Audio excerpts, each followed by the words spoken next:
성경 말씀 마태복음 16장 21절입니다. 마태복음 16장 21절에서 28절까지 교독으로 봉독합니다. 이때로부터 예수 그리스도께서 자기가 예루살렘에 올라가 장로들과 대제사장들과 서기관들에게 많은 고난을 받고 죽임을 당하고 제3일에 살아나야 할 것을 제자들에게 비로소 나타내시니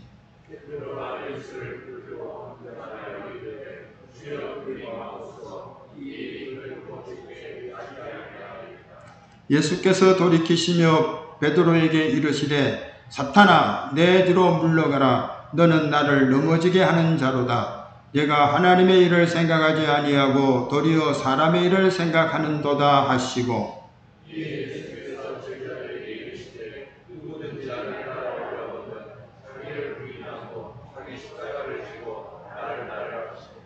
누구든지 제 목숨을 구원하고자 하면 잃을 것이요 누구든지 나를 위하여 제 목숨을 잃으면 찾으리라.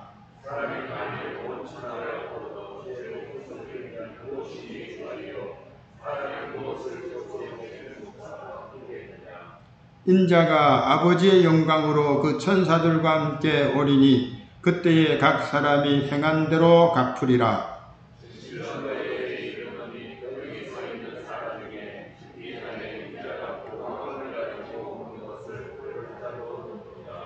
아멘. 주를 따라가려면 이라는 주제를 가지고 말씀 나누려고 합니다. 예수님께서 제자들을 향해서 너희들이 나를 누구라고 하냐 이렇게 질문했을 때에 베드로가 대답하지요. 주는 그리스도시요 살아계신 하나님의 아들입니다. 성령의 감화를 받고 시몬 베드로가 예수님을 그리스도로 시인하고 또 살아계신 하나님의 아들로 또한 승인할 때에 신용할 때에 예수님께서는 그의 믿음을 칭찬하시며 복있다 이렇게 말씀을 하시지 않습니까? 그러니까 예수님 자신이 그리스도라는 사실을 분명히 예수님 스스로 인정했다는 것 아니겠습니까? 그럼에도 불구하고 자신이 그리스도이신 사실을 사람들에게 알리지 말라고 20절에 말씀하고 있습니다. 제자들에게 경고하사 자기가 그리스도인 것을 아무에게도 이르지 말라 하시니라. 그리스도임에도 불구하고 그리스도이심을 사람들에게 알리지 말라고 하신 이유가 무엇이겠습니까? 그것은 그리스도에 대한 잘못된 희망이 화근을 낳을 수 있기 때문이라고 할 수가 있겠습니다.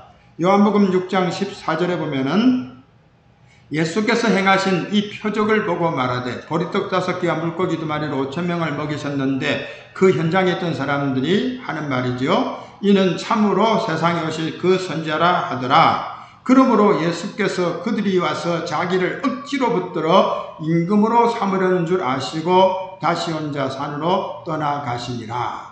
그러니까 그리스도에 대한 잘못된 희망을 가지고 예수님을 붙들어 왕으로 삼으려고 하는 사람들이 있기 때문에 예수님은 자신이 그리스도라는 사실을 사람들에게 알리지 말라 그렇게 말씀을 했습니다. 하지만 제자들에게는 자신이 그리스도 되심을 숨기지 않고 분명하게 밝히셨고 아울러 그리스도로서 자신이 거쳐야 될 고난의 십자가 이야기를 그들에게 전해 주십니다. 하지만 조금 전에 만점짜리 신앙 고백, 주는 그리스도시요 살아계신 하나님의 아들입니다 고백했던 베드로는 예수님의 말씀을 듣고서 당황하게 됩니다. 그래서 그런 일이 결코 주님께 일어나서는 안 된다고 예수님을 붙들고 간곡하게 만류하지 않습니까? 그때 예수님께서 베드로를 엄히 꾸짖으시면서 자신뿐 아니라 주님을 따르는 제자들도 역시 죽음을 각오하고 십자가의 길을 가야 한다고 일러주신 말씀이 오늘 본문의 전체 줄거리라고 할 수가 있겠습니다. 이제 말씀을 함께 나누도록 하겠습니다.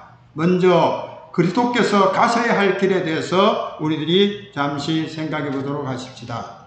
하나님께서 독생자 예수 그리스도를 이 땅에 보내신 목적이 무엇입니까? 그것은 요한복음 3장 16절에 잘 나와 있지요. 하나님이 세상을 이처럼 사랑하사 독생자를 주셨으니 이는 그를 믿는 자마다 멸망하지 않고 영생을 얻게 하려 하심이라. 멸망받을 인생들을 구원하여 영원한 생명을 얻게 하기 위해서 하나님께서 그의 아들 예수 그리스도를 이 땅에 보내주신 것입니다.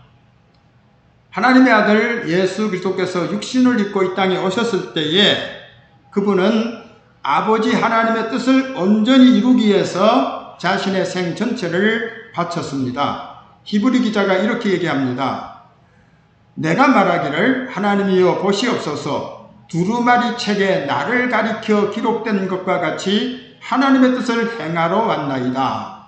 예수님께서 두루마리 책, 곧 성경에 예수님을 가리켜 기록된 것, 그것이 바로 하나님의 뜻인데 그것을 행하기 위해서 왔다고 그렇게 말씀을 하시죠. 그러면서 위에 말씀하시기를 주께서는 제사와 예물과 번제와 속죄제는 원하지도 아니하고 기뻐하지도 아니하신다 하셨고 이는 다 율법을 따라 드리는 것이라. 구약시대에 양을 잡아 바치고 소를 잡아 바치는데 이런 것 하나님이 기뻐하지 않는다는 그런 말씀이 되겠습니다.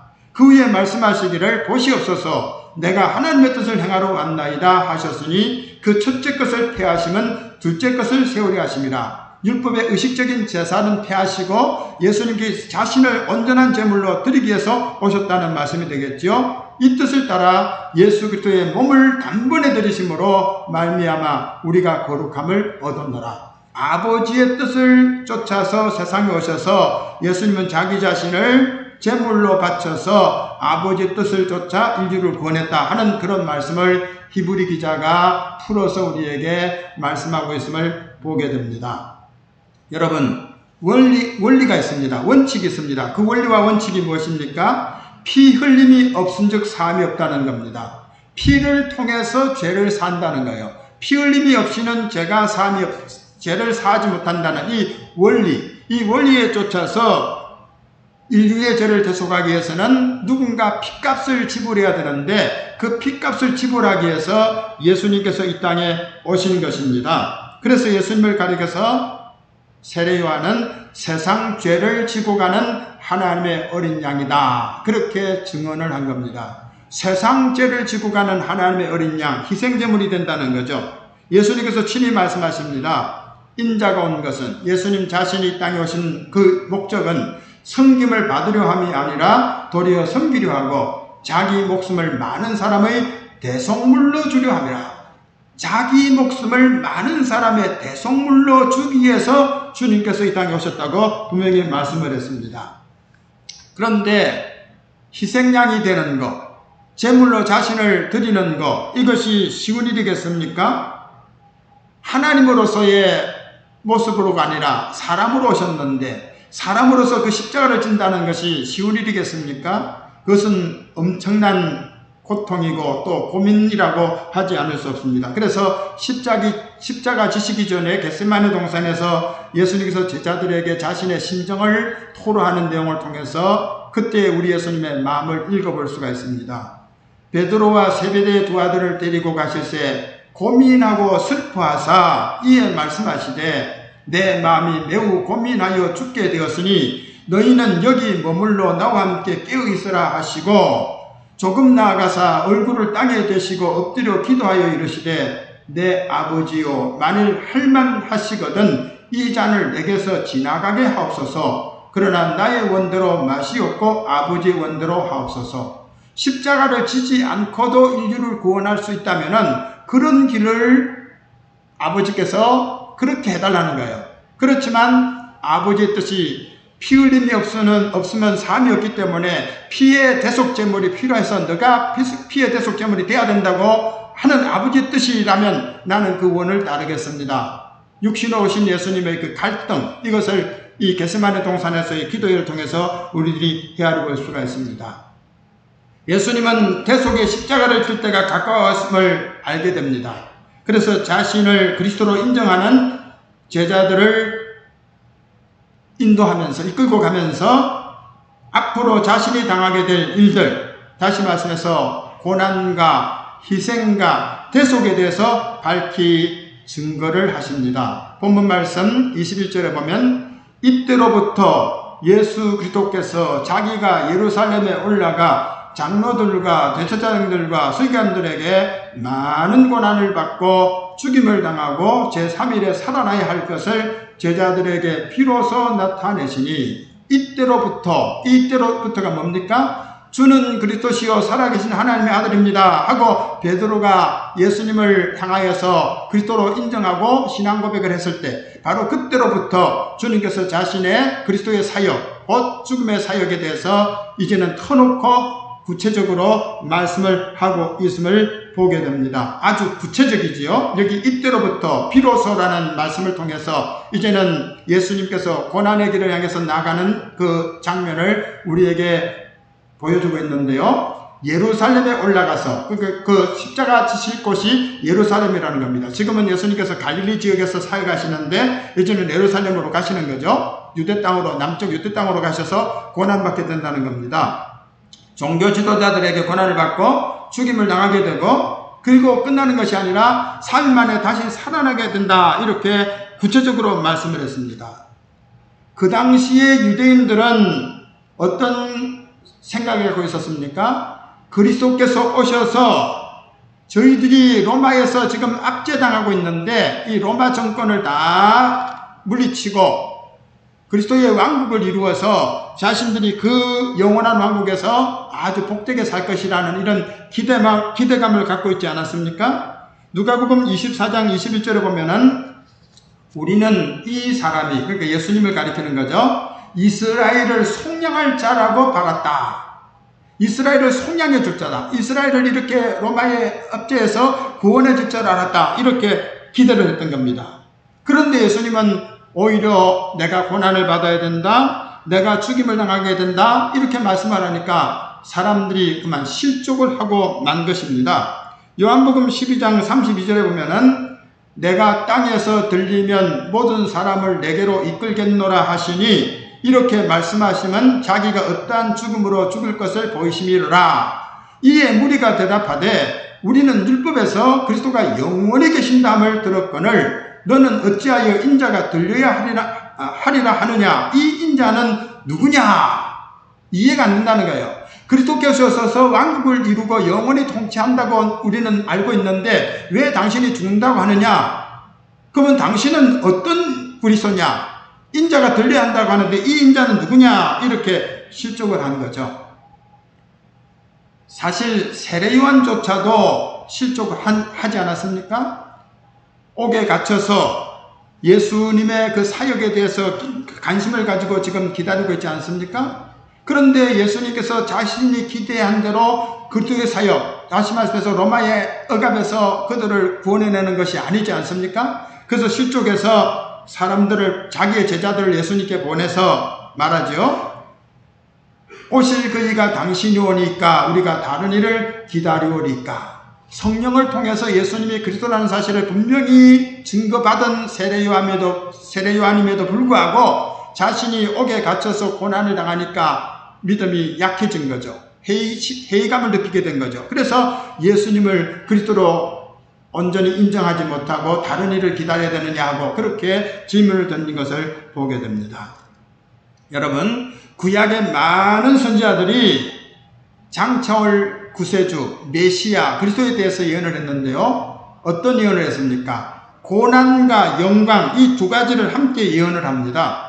베드로전서 1장 10절 11절에 보면은 너희에게 임할 은혜를 예언하던 선지자들이 연구하고 부지런히 살펴서 자기 속에 계신 그리스도의 영이 그 받으실 고난과 후에 받으실 영광, 그러니까 구약의 많은 선지자들이 주님의 받으실 고난도 예언했고 또 그 다음에 받을 영광을 이렇게 미리 증언을 했다고 그렇게 말씀하고 있지 않습니까? 또 누가복음 24장 25절 27절 이하의 말씀, 예수님이 하신 말씀인데요. 미련하고 선지자들이 말한 모든 것을 마음에 더디 믿는 자들이요, 그리스도가 이런 고난을 받고 자기의 영광에 들어가야 할 것이 아니냐 하시고, 이에 모세와 모든 선지자의 글로 시작하여 모든 성경에 쓴 바 자기에 관한 것을 자세히 설명하시니라. 그러니까 구약의 선지자들이 예언했던 메시아는 고난의 메시아와 영광의 메시아 이 둘을 함께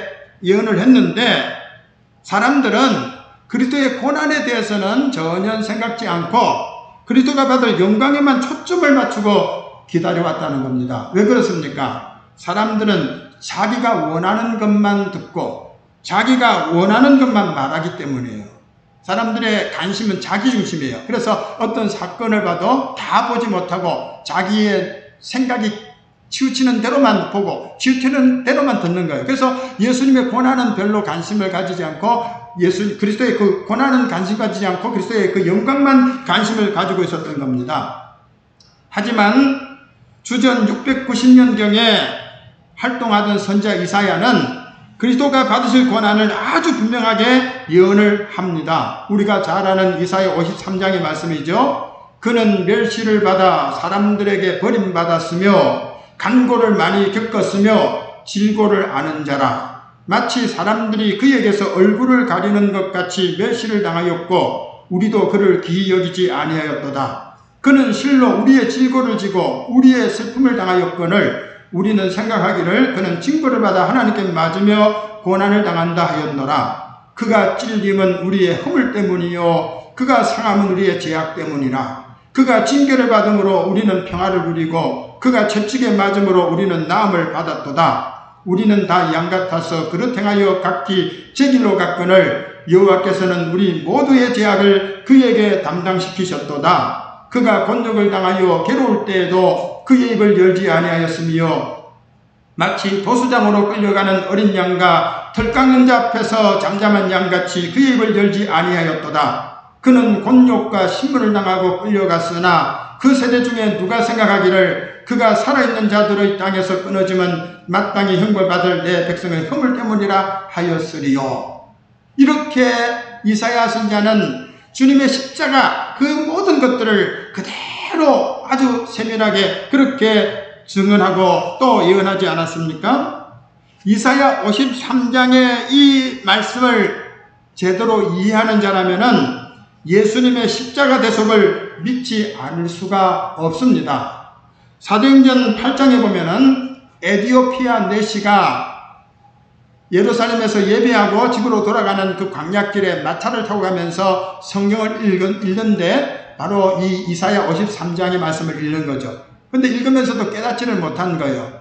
근데 성령께서 빌립을 보내서 이제 그에게 말씀을 깨우쳐 주니까 깨우침을 받고서 곧바로 그가 예수님을 믿고 세례를 받는 그런 얘기가 사도행전 8장에 나오는 것을 보게 됩니다. 빌립이 달려가서 선지자 이사야의 글 읽는 것을 듣고 말하되 읽는 것을 깨닫느냐 그렇게 묻지요. 그러니까 읽는 성경 구절이 바로 이사야 53장의 말씀입니다. 그래서 그 에디오피아 내시가 묻지요. 선지자가 말한 이 사람 누구냐? 자기를 가리키는 거냐? 다른 사람을 가리키느냐? 이렇게 물을 때에 빌립이 예수님의 십자가 대속 사역을 가르쳐 주는 거죠. 바로 그것이 복음 아니겠습니까? 그때 그가 곧바로 깨닫고 예수님을 구주로 영접하고 세례를 받게 되는 것을 볼 수가 있습니다. 여러분, 예수님의 그 십자가 처형 사건, 이것은 우발적인 사건이 결코 아닙니다. 하나님께서 인류를 구원하기 위해서 대속의 제물이 되게 하시려고 만세 전부터 정해놓으신 것이라고 할 수가 있겠습니다. 마태복음 26장 24절에 보면은 인자는 자기에 대하여 기록된 대로 가거니와 자기에 대해서 기록된 대로 가는 것이 뭡니까? 바로 대속 제물이 되는 것 아니겠습니까? 누가복음 18장 31절에도 보면은 선지자들을 통하여 기록된 모든 것이 인자에게 응하리라 그렇게 말씀을 했습니다. 그래서 표적을 구하는 유대인들에게 예수님께서 내가 너희들에게 보여줄 표적은 요나의 표적밖에 없다 그렇게 말씀했죠. 요나의 표적이 바로 요나가 물고기 뱃속에 잠겨 죽었다가 물고기 뱃속에서 3일 만에 다시 살아나는 것, 나오는 것, 바로 그것 아니겠습니까? 죽음과 부활, 바로 그것이 이 중요한 구속사의 중요 핵심이기 때문에 예수님께서 그것밖에는 더 보여줄 표적이 없다 이렇게 말씀하신 것입니다. 예수님의 그 십자가 대속 사건은 하나님이 확정해 놓으신 일입니다. 반드시 될 일입니다. 그래서 예수님께서는 잡히시기 전날까지 제자들에게 이런 일이 있어야 될 것을 여러 차례 예고를 하지 않습니까? 17장 22절에 보면은 갈릴리에 모일 때 예수께서 제자들에게 이르시되 인자가 장차 사람들의 손에 넘겨져 죽임을 당하고 제3일에 살아나리라. 그렇게 주님께서 말씀을 했어요. 또 20장 18절 19절에 보면은 보라 우리가 예루살렘으로 올라가노니 인자가 대제사장들과 서기관들에게 넘겨짐에 그들이 죽이기로 결의하고 이방인들에게 넘겨주어 그를 조롱하며 채찍질하며 십자가에 못 박게 할 것이나 제3일에 살아나리라. 그렇게 예고를 하신 겁니다. 그 예고하신 말씀대로 예수님은 예루살렘에 올라가서 붙잡혀서 5번의 재판 과정을 거치지요. 안나스, 그리고 가야바, 그리고 빌라도, 그리고 헤롯, 다시 빌라도, 최종적으로 빌라도가 사형 판결을 내리지 않습니까? 그래서 사형수가 되어서 자신이 달릴 십자가를 지고서 골고다에 가셔서 십자가에 달려 죽으셨습니다. 그리고 예고하신 대로 3일 만에 다시 살아나셨죠.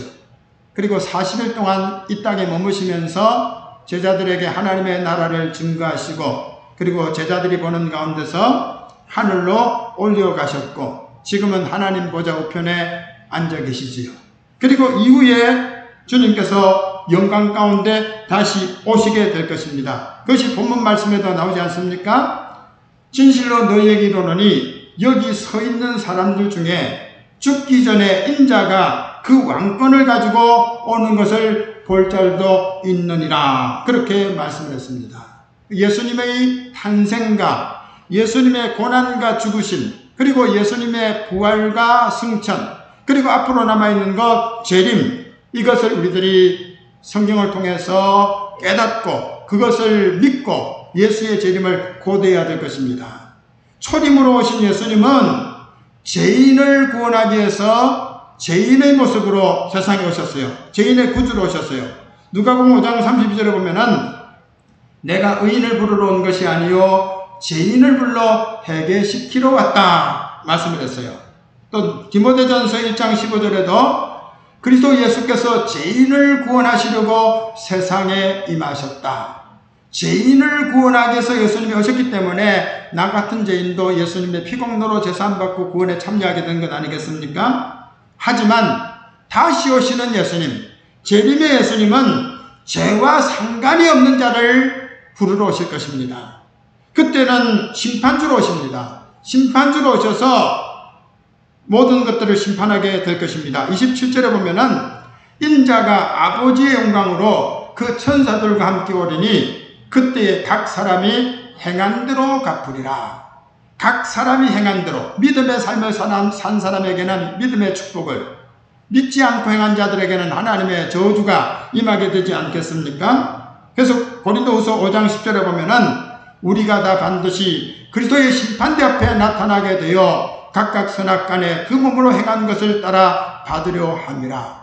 초림의 주님은 죄인을 구원하기 위해서 죄인의 모습으로 오셨지만은 재림의 주님은 영광 가운데 오셔서 세상을 심판하실 것인데 우리는 재림의 주님을 맞기 위해서는 죄와 상관없는 삶을 살아가야 할 것입니다. 예수님께서 이렇게 자신의 죽음에 대해서 말씀을 하시니까 베드로가 견딜 수가 없어서 이제 항변을 하는 그런 장면이 이어지는 말씀의 내용이라고 할 수가 있겠습니다. 그는 예수님을 붙들고 항변하면서 이렇게 얘기하죠. 주여 그리 마옵소서 이 일이 결코 주께 미치지 아니하리이다. 이렇게 말했습니다.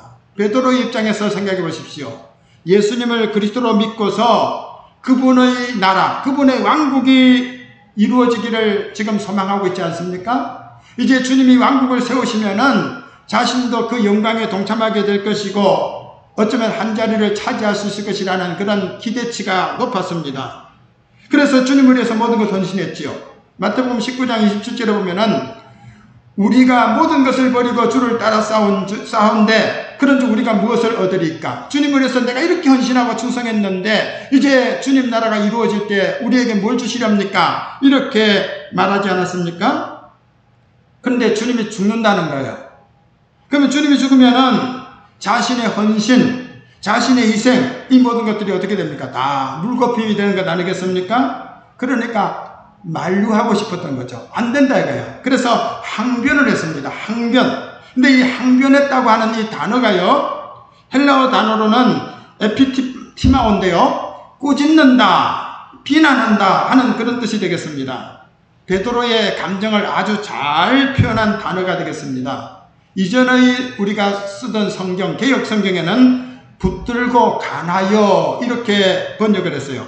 붙들고 간했다, 간절하게 이렇게 예수님께 애원을 하는 그런 심정으로 번역을 했는데, 이번 번역 항변했다, 이거는 정말 그 원어의 뜻을 그대로 살린 거죠. 꾸짖는다, 비난한다는 거예요.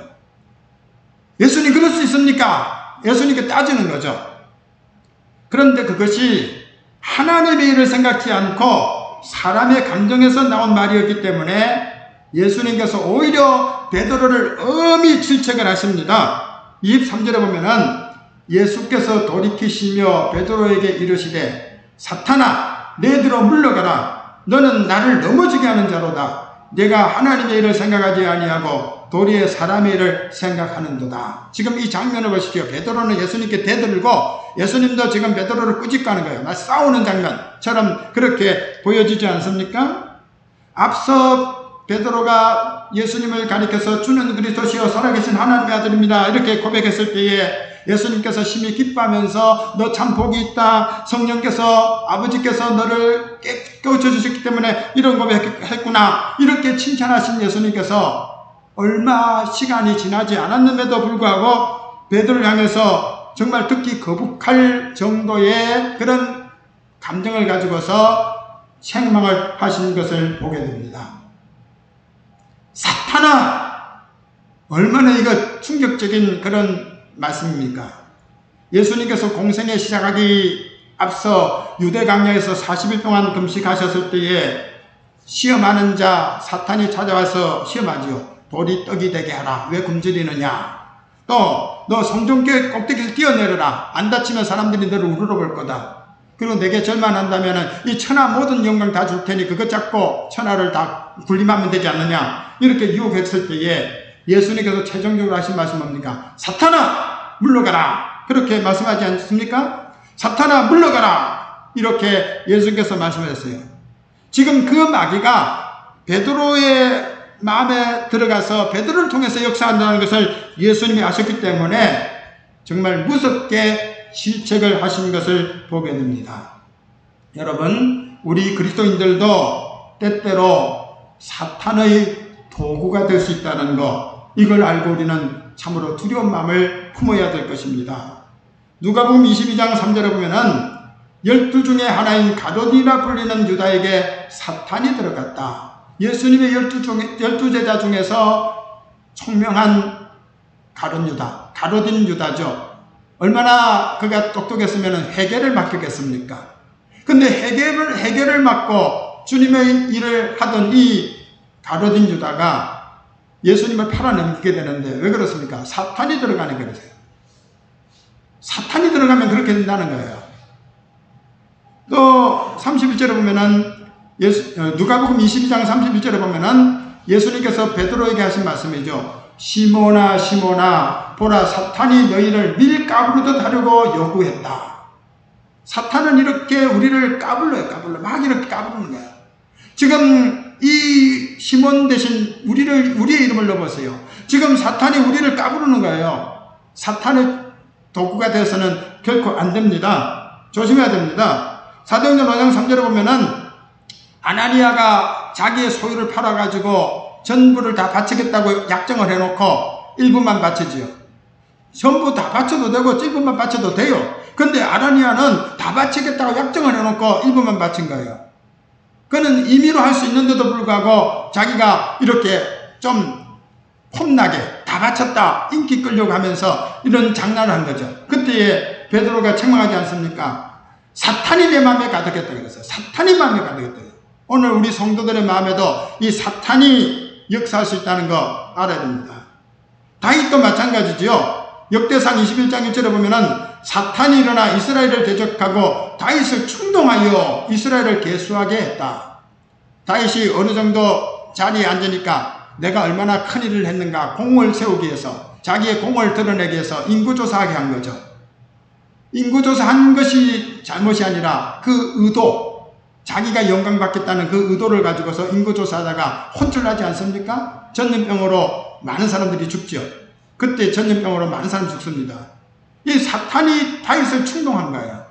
오늘 우리 성도들의 마음에도 사탄이 충동질합니다. 목사의 마음에도 충동질하고 장로의 마음에도 충동질하고 집사의 마음에도 권사의 마음에도 사탄이 충동질한다는 겁니다. 그러니까 우리들이 사탄의 밥이 되지 않도록 항상 두려워야 되겠습니다. 사탄은 우리를 흔들지만은 누가 우리를 위해서 기도해 주십니까? 주님께서 내가 너를 위해서 기도한다. 주님의 은혜로 주님의 기도로 내가 지금까지 신앙생활을 그나마 하고 있는 거예요. 내 힘으로 하는 게 아니에요. 하나님의 은혜로 하는 것이고 주님의 기도로 내가 지금 살아가고 있다는 것을 알아야 되겠습니다. 아무튼 사람의 일을 생각하는 것, 하나님의 일보다 사람의 일을 생각하는 것이 얼마나 큰 죄인가를 깨달아야 할 것입니다. 하나님의 일이 뭡니까? 하나님의 뜻이 뭡니까? 영혼 구원을 위해서 자기를 희생하는 거예요. 반면에 사람의 일은 뭡니까? 자기 희생 없이 유익만을 추구하는 거예요. 다시 말해서 내 살겠다고 남 죽이는 것, 바로 이것이 사람의 생각이고 하나님의 생각은 남을 살리기 위해서 나를 죽이는 겁니다. 여러분들이 오늘에도 교회를 하면서 나 살겠다고 남 죽이는 것은 사람의 일이에요. 내가 깨지고 내가 죽고 교회를 살리고 성도를 살리겠다는 이런 심정 가지면 바로 그것이 하나님의 일을 하는 거예요. 예수님이 이렇게 다른 여자를 엄히 꾸짖지 않습니까? 그리고 결국은 하나님의 뜻을 쫓아 십자가에 달리시죠. 십자가에 달려서 지금 막 고통을 겪는데 그때 또 말하죠. 마귀가 역사하죠. 마태복음 27장 42절 자주 인용하는 말씀인데요. 그가 남은 구원하였으되 자기는 구원할 수 없도다. 그가 이스라엘의 왕이로다. 지금 십자가에서 내려올지어다. 그리하면 우리가 믿겠다. 너 십자가에서 고통하지 말고 지금 내려오라. 그럼 믿겠다는 거예요. 사탄의 이 작용이 얼마나 계속 이어지고 있는가를 알 수가 있습니다. 고난 없는 영광만 기대하는 것은 사람의 욕심에서 나오는 인간적인 생각이기 때문에 하나님의 일의 원수가 되는 것이고 그것은 사탄 노릇하는 것이기 때문에 사탄아 내 뒤로 물러가라고 예수님께서 말씀을 하신 것입니다. 연이어서 우리 예수님께서 하신 말씀은 뭡니까? 제자들이 따라가야 할 길에 대해서 말씀하고 있습니다. 사탄이라고 베드로를 엄히 꾸짖으신 다음에 예수님께서는 자기를 따르는 제자들에게 너희들도 고난을 각오하지 않으면 안 된다 이렇게 말씀을 하고 있습니다. 24절에 보면은 누구든지 나를 따라오려거든 자기를 부인하고 자기 십자가를 지고 나를 따를 것이니라. 여기 누구든지는 예수님의 12제자, 12사도만 가리키는 것이 아니고 그리스도인이라고 시간받는 우리 모두에게 주어지는 말씀이 되겠습니다. 예수님을 따라가려면은 누구든지 저도 여러분도 다 자기를 부인해야 되고 자기 십자가를 져야 되고 그리고 주님을 따라야 된다는 그런 말씀이 되겠습니다. 자기를 부인한다는 것이 뭡니까? 아무것도 안 먹고 그냥 저 산골에 들어가서 좁은 골방에서 움직이지도 않고 사는 그것이 자기를 부인하는 겁니까? 자기 부인은 자기 생각이 아닌 주님의 생각으로 가득 차 있는 삶을 가리키는 겁니다. 로마서 14장 7절 8절을 보면은 누구든지 자기를 위하여 사는 자가 없고 자기를 위하여 죽는 자도 없도다. 우리가 살아도 주를 위하여 살고 죽어도 주를 위하여 죽나니 그러므로 사나 죽으나 우리가 주의 것이로다. 바로 이것이 자기 부인의 삶을 사는 사람이에요. 살아도 주를 위해서 살고 죽어도 주를 위해서 죽는 것, 바로 이것이 자기 부인을 하는 사람이에요. 그런데 우리는 어떻습니까? 살아도 나를 위해 살고 죽어도 나를 위해 살고 그렇지 않습니까? 교회도 나를 위해서 교회가 유지돼야 되고 내가 없으면 교회가 안 되는 것 같고 그렇습니까? 아닙니다. 살아도 주를 위해서 살고 죽어도 주를 위해서 죽는 것, 바로 이것이 자기 부인이에요. 바울 사도님은 이렇게 말합니다. 이기기를 다투는 자마다 모든 일에 절제하나니 자기 부인의 하나죠. 절제죠. 그들은 썩을 멸류관의 승리자의 관을 위하여 하되 우리는 썩지 아니할 것을 얻고자 하노라. 그러므로 나는 다름질하기를 향방 없는 것 같이 아니하고 싸우기를 허공을 치는 것 같이 아니하며 내가 내 몸을 쳐 복종하게 함은 내가 남에게 전파한 후에 자신이 도리어 버림을 당할까 두려워함이로라. 내 몸을 쳐서 복종시키는 이유가 있다 이거예요. 말만 잘하고 행동이 없는 그런 사람이 돼서 다른 사람들은 복음을 듣고 구원받게 하고 자기는 떨어질까 봐 두려워서 날마다 자기를 쳐서 복종시키는 삶을 살았다고 했는데 바로 그것이 자기 부인이 되겠습니다. 그리고 자기 십자가를 지라고 그랬어요. 자기 십자가를 지라는 말이 뭡니까? 사형수가 제가 달리 십자가를 제가 지고 가는 거예요. 예수님도 자신의 십자가 지고 가다가 자꾸 쓰러져서 사형 언도 시간은 가까워오는데 주님이 자꾸 지체하니까 구레네 시몬이 대신 억지로 지고 가지 않습니까? 아무튼 모든 사람들은 자기 십자가를 지고 가는 게 뭐예요? 사형수가 형틀을 지고 행장으로 가는 과정을 가리키는데 예수님이 십자가 지고 죽었듯이 우리들도 우리의 십자가 지고 죽어야 된다는 그런 말씀이 되겠습니다. 베드로 사도는 말씀하시죠. 선을 행함으로 고난을 받고 참으면 이는 하나님 앞에 아름다우니라. 이를 위하여 너희가 부르심을 받았으니 그리스도도 너희를 위하여 고난을 받으사 너희에게 본을 끼쳐 그 자취를 따라오게 하려 하셨느니라. 예수님께서 악을 행해서 죽은 게 아니잖아요. 온전한 의를 이루시면서 고난받지 않았습니까? 우리들도 주님의 뒤를 따른다면 선을 행하면서 고난받을 때에 그것을 너무 억울해하지 말자는 거예요. 주님이 가신 거리다. 이걸 우리들이 믿어야 될 것입니다. 정말로 그리스도와 함께 영광에 참여하기를 원한다면 주님과 함께 고난에도 참여할 수 있어야 할 것입니다. 디모데후서 2장 11절 12절 말씀, 우리가 주와 함께 죽었으면 또한 함께 살 것이요 참으면 또한 함께 왕노를 할 것이요 우리가 주를 부인하면 주도 우리를 부인하실 것이라. 이렇게 말씀드렸습니다. 주님과 함께 죽어야 주님과 함께 사는 거예요. 주님과 함께 고난받아야 주님과 함께 영광에 참여하게 된다는 겁니다. 이 사실을 나중에 비로소 깨달은 베드로는 자신이 어떻게 살았는지 이렇게 얘기합니다. 나는 그리스도의 고난의 증인이요 나타날 영광에 참여할 자다. 주님의 고난의 증인이 되고 그리고 나타날 영광에 참여한다. 주님의 고난에도 참여하고 주님의 영광에도 참여할 것이라고 그렇게 말씀을 했어요. 또한 주님의 왕권을 가지고 오는 것을 미리 본 사도 요한도 자기 자신을 가리켜서 이렇게 얘기합니다. 요한계시록 1장 9절에 보면은 나 요한은 너희 형제요 예수의 환난과 나라와 참음에 동참하는 자라. 예수의 환난과 나라와 참음에 동참한다. 나라는 왕국을 가리키는 거죠. 주님의 왕국. 환난 이후에 그 영광의 왕국에 참여하게 될 것을 말씀하고 있습니다. 바울 사도님도 이렇게 얘기합니다.